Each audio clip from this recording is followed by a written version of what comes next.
In February, March, April 2003 timeframe, my unit, the 404 Civil Affairs Battalion, which I was commanding, was preparing to engage in combat operations in Iraq.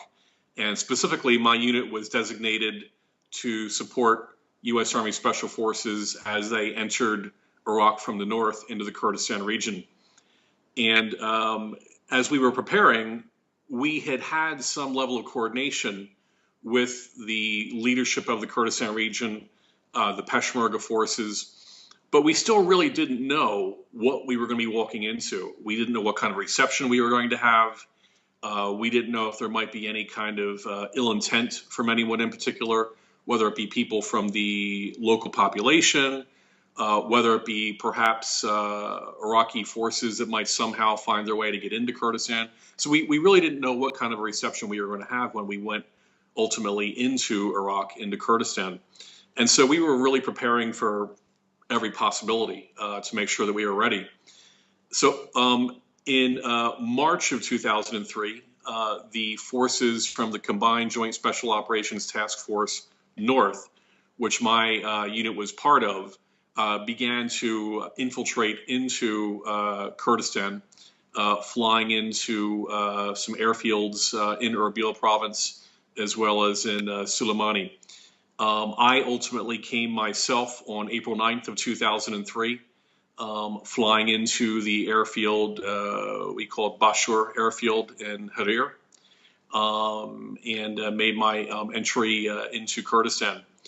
I remember when we got off of the C-130 that day, we quickly marshaled, gathered our gear, and moved off to the transportation that was going to take us further south to Erbil City. And I remember the representative from the logistics section of the Special Forces group telling us, okay, you're here, this is it, this is for real, lock and load, get ready to go, and, you're in the game. And we actually, it was kind of funny, we had all this briefing, and then the 20 or so of us that were with my group, we loaded onto a coaster bus for the drive from the airfield down to Erbil. And it was, a long, slow drive coming in the coaster bus, going through the hills, through the switchbacks and everything. So I guess it probably took close to 2 hours to make that drive. But it became quickly apparent, I want to say, especially as we rode through Shaklawa, as we drove through Salahdin, and then especially as we approached into Erbil City in particular, the people saw us. I mean, we were in uniform. We were clearly Americans, American flags on our uniforms and everything. It became very clear that at that point in time, we really had nothing to worry about because the reception that we had from the people was magnificent. There were people coming out and cheering. They were waving American flags, waving Kurdistan flags. We had people throwing flowers at the bus.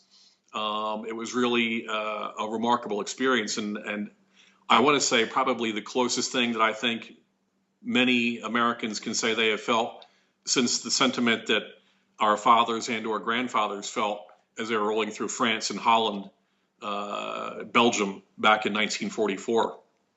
And an experience I'll never forget, and that told me, these folks are on our side. We don't really have a lot to worry about. And they continued to prove it as we did our operations.